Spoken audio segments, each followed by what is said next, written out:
¿Qué tal? Mi nombre es Jesús Alexander Cabrera Delgado, de la carrera de Ingeniería Ambiental, cuarto semestre, de la materia de Análisis Instrumental. Hoy les voy a hablar sobre la unidad 1, lo que vimos a lo largo de esta unidad. Vamos a tocar algunos puntos en los cuales nos ayudarán a entender cada cosa y cómo es que estos están relacionados. Bueno, los subtemas es la clasificación de los métodos analíticos, los conceptos de análisis instrumental y componentes de un instrumento para el análisis químico, la importancia del análisis instrumental, etapas de la selección de métodos analíticos, sensibilidad y límites de detención, métodos de calibración, métodos del estándar externo, tanto como métodos del estándar interno. Primero vamos a empezar hablando de los métodos analíticos. Los métodos analíticos suelen clasificarse en dos tipos, que son clásicos o instrumentales. Esta clasificación es una gran parte de la historia, y los métodos clásicos precedieron en un ciclo o más a los métodos instrumentales. Los métodos clásicos, en los primeros años de la química, la mayor parte del análisis se realizaba separando los componentes de interés de una muestra mediante precipitación, extracción o destilación. En los análisis cuantitativos, los componentes separados se trabajan seguidamente con reactivos, originando así productos que podrían identificarse por sus colores, sus puntos de ebullición o de fusión, su solubilidad en una serie de disolventes, sus olores, sus actividades ópticas o sus índices de refracción. Por un lado tenemos los métodos volumétricos, que existe un método analítico utilizado en las industrias en la investigación que permite conocer con bastante precisión y rapidez la concentración de las soluciones con las que se trabaja. Estas técnicas generalmente son llamadas volumétricas y están basadas en la medición de volúmenes en el laboratorio. Esta consiste en hacer reaccionar cuantitativamente una solución en la sustancia cuya concentración se busca, con un reactivo en solución cuya concentración y su forma de reaccionar se conocen. Los métodos instrumentales. Para el estudio de los métodos instrumentales es conveniente describir propiedades físicas que pueden utilizarse como señales analíticas en el análisis cuantitativo o cuantitativo. El límite de detención de un método analítico. El concepto de límites de detención ha sido y sigue siendo uno de más conflictos en el área de la química analítica. Las múltiples definiciones propuestas a lo largo de los años, así como la diversidad de metodologías para su cálculo, han provocado sin duda esta situación. Pero recientemente organizaciones internacionales como la ISO o la UPAC han tratado de consensuar sus definiciones y dar una serie de guías para la estimación de este parámetro de calidad tan importante en el análisis químico. El concepto de detención, el límite de detención, se define habitualmente como la cantidad o concentración mínima de sustancias que puede ser detectada con fiabilidad por un método analítico, la sensibilidad de un método analítico y límites de detención. Esta, de acuerdo a la UPAC, como la pendiente de la curva de calibración, tratándose de una característica de métodos que dependen solo del proceso de una característica del método que depende solo del proceso de una medida. Tenemos que entender que la sensibilidad no es otra cosa que el factor de respuesta, o lo que es lo mismo, el cociente entre la variación de señal asociada a un determinado analito y la variación de su concentración o cantidad. La definición de esto es muy clara, pero sin embargo, cuando se presentan las características de un método analítico en publicaciones académicas o científicas, se opta normalmente por usar el límite de detención. Pocos actores hablan de la sensibilidad, dando el valor de la pendiente de calibración, y aquí quiero explicar el motivo por ello.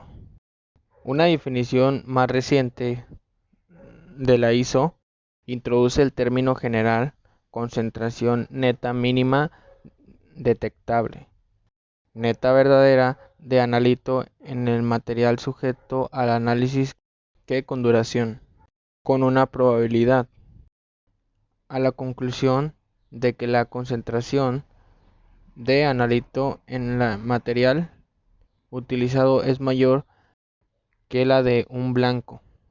La IUPAC en un documento preliminar proporciona una definición similar y adopta el término valor verdadero mínimo detectable como equivalente al límite de detención. Enseguida les muestro el proceso analítico, que empieza de la definición del problema, enseguida en analito matriz escalar,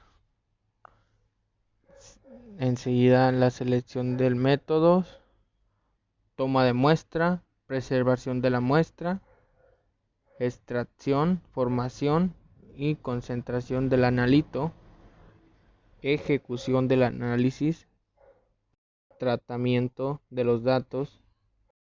Enseguida tenemos que hacer evaluación de los resultados. De ahí se tiene que ver los resultados adecuados.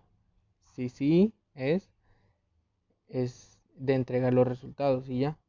Y si no, es una evaluación de fuentes de error, el calibrado y el análisis cuantitativo instrumental. Cuando un químico analítico se enfrenta a una muestra, este tiene, desde el punto de vista muy general, dos tareas fundamentales.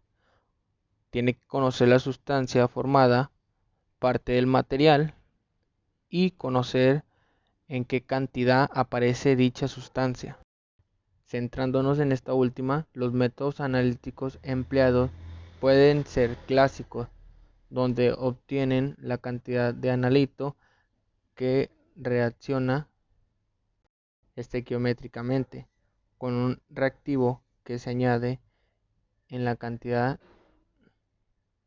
perfectamente conocida a una proporción de muestras o instrumentos donde se mide la propiedad, que está directamente relacionada con la presencia de analito y cuya intensibilidad depende de la cantidad del mismo. Es aquí donde debemos introducir el concepto. El calibrador es un método instrumental en el que el proceso mediante en el que se obtiene una relación matemática entre la señal del analito y sus concentraciones mediante la comparación de uno o más patrones. Generalmente se trabaja en solución, con lo que se entiende por patrón a una solución de analito que concentración permanentemente conocida. Utilizando esta función analítica se puede calcular la concentración de analito en una muestra a partir de la señal. La expresión de esta función analítica se corresponde con la ecuación de una curva. Siempre que sea posible, se busca la relación entre la señal analítica y la concentración de analito en los patrones sea lineal, obtenida la línea de mayor ajuste a los datos experimentales obtenidos para los patrones mediante el método de mínimos cuadrados. La IUPAC ofrece guías sobre el tema. El calibrador extremo. Se lleva a cabo la comparación de señal de analito en la muestra con las obtenidas al medir una serie de patrones preparados. Los patrones suelen ser acuosos, es decir, que se disuelve el analito en el agua, pero también pueden ser recomendables usar una matriz parecida a la de la muestra. Un ejemplo sería para la determinación de metales en muestras sólidas previamente digeridas con ácido. Se suele usar una disolución acuosa con la misma proporción de ácido que la muestra tratada. En este tipo de calibrador se presenta la señal de los patrones frente a su concentración y se obtiene la ecuación de la recta que mejor ajuste.